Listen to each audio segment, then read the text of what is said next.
Here we are, the Monday Muse. All right, let me make sure that we are actually live. I'm gonna check over on my computer.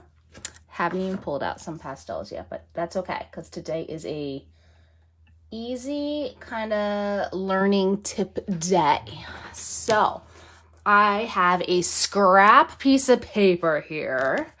As you can tell, it's seen better days, but I was like, this is the paper for today. So I'm going to show you some really cool, easy ways to go about making trees, because I know sometimes people make trees and they're a little hurting. So I'm going to show you what I like to call the roll and go. Okay. And yes, I made that up myself. So since I'm using dark paper, I feel like I have to use a light color pastel to show you the actual technique, but it's a really cool technique for getting deciduous bare trees. Okay, now I know in Jersey we are blooming here.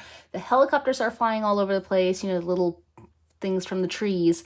So why am I talking about bare trees? Because they are kind of the foundation for trees that even have foliage on them. So this is what we're going to do. Since I'm on a scrap piece of paper that's dark, I'm going to do it in a lighter color and show you the technique. I'm going to show you it from above. I'm going to show you it from the side. So that way you can really see what I'm doing with my hand. So this is kind of the technique itself in a nutshell. See how I'm rolling it a little bit?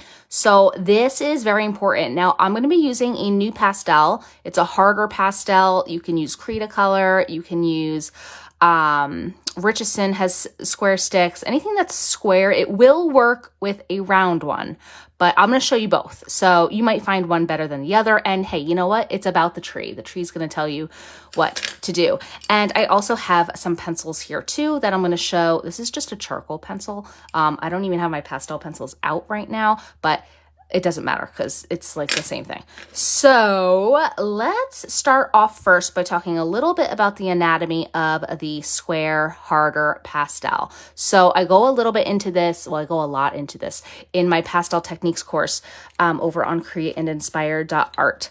But I want to show you, let me try to find a new-ish one here. This one's kind of newer. So we have, okay, this is obviously a broken piece of it, but we have the flat side, okay? We have the edge, okay, where the two flat sides meet. I call that the magic edge, all right? That's an important Andrea terminology there, the magic edge. Now, if we turn it, we have a little corner, okay? We have 4 corners on either side, so that's 8 corners. And then we have the little mini magic edge, okay, where the two flat sides meet. So that's kind of, you know, what we're going to be talking about. If you're like, Andrea, I have no clue what you're talking about. Now you do. So, like I said, we're going to use this one. Let's come down a little closer. Okay. So what you could do first is I'm going to push kind of hard. I'm going to use my mini magic edge. Okay. Actually, let me color it for you so you see. Wait, let's use a color of that. See where I made it kind of red? That's the edge. So it's not the corner. It's not the flat. It's like this little mini magic edge. Okay, let's wipe that off. So I'm going to start by holding the mini magic edge so it's aligned horizontally here. And I'm going to push, and then I'm going to just turn it a little bit and see how my stroke is getting thinner as I turn it. It's almost like calligraphy, okay? Now, as I go up, I'm running out of paper. I should have turned the paper vertically. I'm going to lighten my pressure a little bit, okay? And then this is when I start to kind of roll and go. All right, let's do that. Let's turn my paper. Okay, now we're going to get a big, happy, tall tree. Okay, so let's do that again. So I'm going to come over here. I'm going to push down. Where am I? Here I am. Right here. I'm going to push. I'm going to turn it so it's thinner. Lighten my pressure. And then I'm just going to roll and go. Now, if I want to do, you could tell by my voice how light I'm pressing. So if I want to go from here out, I'm going to just start rolling. See, I'm twisting. Light pressure. See what that did? That made a really organic, natural, branchy looking line, okay? So I'm going to do the same thing. Now here where it sockets in, I could maybe go a little bit thicker. So I want to use the mini magic edge, turn it, roll, light pressure. Okay. Now you could do the same thing with a pencil. So same thing. I'm rolling it as I go. That's why I call it the roll and go. So let's go from here. We're going to roll and go. What it does is it helps you not be so, particular. Like this is a bad thing. We don't want this. This is an unhappy branch here. He has no personality. Someone cut him off. He's not happy. So we don't want that. So this works really good for little saplings too. Notice how I'm almost holding the pencil, and I'm just going to roll lightly, roll and go, roll and go. Because if I just do this without rolling, I end up with straight lines. But if I roll, my pencil kind of has like a little life of its own, as do saplings, right? So that's kind of a really great technique to use when you're struggling with making trees that look like weird. This looks like a Lego piece, like, the Lego pieces that look like branches. We don't want this. This is a sad tree. I'm sure there's a time and a place for this. Kind of looks like a part of a snowflake. We don't want that. So yeah, don't do that. Now let's make this tree look a little bit more three-dimensional and whatnot. So I'm going to actually switch to last Monday Muse's sky paper because I got a nice little slice here for a tree. Now, if you didn't catch last week's Monday Muse, we were doing happy sky transitions. This one's not a happy one. This one is happy. This one's happy too. He's just not showing his feelings. So what we're going to do is, I need a light paper, and I don't want to use a new piece of paper because this is perfect right here for what we need. Okay. So let's just keep this here so people know we're not talking about skies and we're talking about trees. Let's do this again. I'm going to do a darker color to start. What's going to be the color? I think I'm going to use my typical favorite color, purpley. This is 244 new pastel. But you can't buy them individually anymore, guys. Okay, so what we're going to do here is I'm going to start off. I'm using the mini magic edge. So let's just refresh. This is the long magic edge, the original, the OG. Okay, we have our mini magic edge here. The part that I just made white. Okay, my camera holder's in the way, so I can't see what's going on. But hopefully that shows for you. And then we have the corner. So I'm using my mini magic edge. Now this guy's seen a lot of love because it's my favorite color. But anyway, so let's make it mini magic edge, nice and flat. Okay. And then I'm going to come up, I'm going to turn it so it's thinner, like a calligraphy pen. And then I'm going to just ease up my pressure. You could hear it in my voice. And then I'm going to roll and go. See how I rolled and went, rolled and went. All right, let's do it again. So I want to start off thicker here, turn it, thin, light your pressure, and then let it roll and create itself. Okay, very gentle, very natural. Then from here, you can just do like some roll and goes coming off. Now, if the line isn't connected, okay, I want to show you these lines.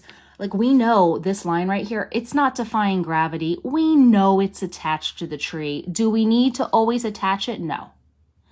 If it bothers you, then you do you. But it doesn't have to always be a continuous line because like we know it's not defying gravity. So that's something to be mindful of. Let the pastel create the little branches themselves, okay? Roll, roll. Now this is with the square pastel. I told you I would still show you with the round pastel too, so don't worry. But I just want to push this tree a little bit further. I want to go in with a lighter color, and I'm going to show you how I add some highlights. What color am I going to use today? I still want to stick with the hard pastel. Sorry, my arm's in the way. Okay, we're going to use like a cream because I think this might stand out enough from here. So what we're going to do is very lightly, just using the corner now. Maybe I'm pushing harder and then pushing lighter. Like you could tell from my voice. That's like a teaching tool I use is my voice. How hard am I pressing? So you could just tell. right now. I'm obviously pressing very, very lightly. And we're just doing a little minor roll and go. Not everywhere needs a highlight. Now, I don't know if this is really showing up as well as I wanted it to, but hopefully you guys, yeah, I think you guys can tell, right? Little here and there. If they're not perfectly aligned with the tree branch, guess what? It doesn't matter because we know that it's that branch catching light. We know that. Everyone knows it. So don't feel like you have to sit there and like construct like an entire branch anatomy. All right. Now, the important part is making sure that it is not even. Okay. So you don't want there to be this and then this. That just looks like a telephone pole. Don't do it. Unless you're making a telephone pole. Now, the round pastel, let's go back to our, oh, I just made that sky unhappy. I'm sorry, Sky.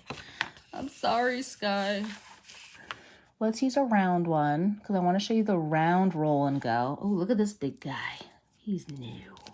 Ooh, okay, so now with a round one, we don't have those edges unless you've used it a lot. But since this is a newer one, this is a good example because it's very, very round. So I'm just going to pick any surface of it because it doesn't matter where.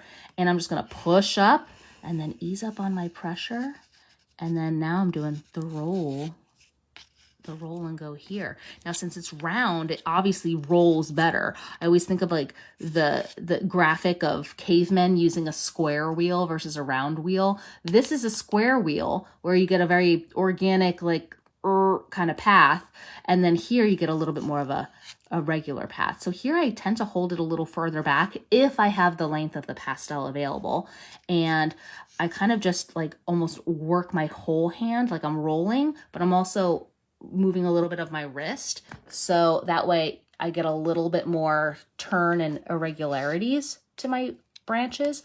Which one do I prefer? I definitely prefer the hard square ones.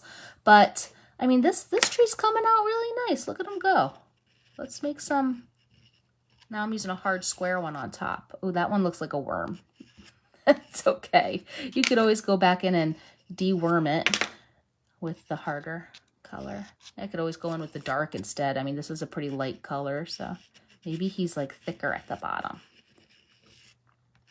Maybe he has a little light friend there. So this is a little telephone pole-ish. So I'm going to go in with a little bit of a dark and just kind of vary that so we have some non-telephone pole-ish looking lines there. So that is essentially the roll and go in hard pastel and soft pastel. Now this technique I show in my pastel techniques course, but I want to share with you that I'm doing a free landscape workshop on June 10th. You can register over at my website, createandinspire.art. I'm just going to write that here. I'll also put the link in the comments. Inspire.art. I don't know if you could read that. Inspire. Can I write properly? That would be great.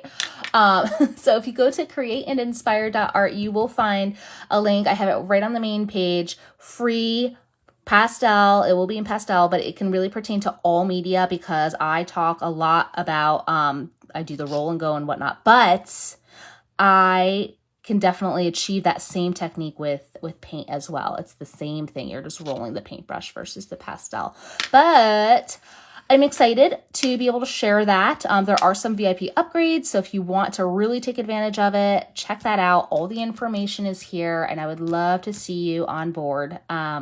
So super excited to share that. If you didn't catch last Monday's Muse, check out the skies here, okay? Last Monday, 10 a.m. So that's my plan to be able to do that usually every Monday. Some Mondays, who knows what's going to happen. But anyhow, so thank you for joining, friends. And I would show you my face, but I just worked out, so I'm a hot mess. So, all right, have a great Monday.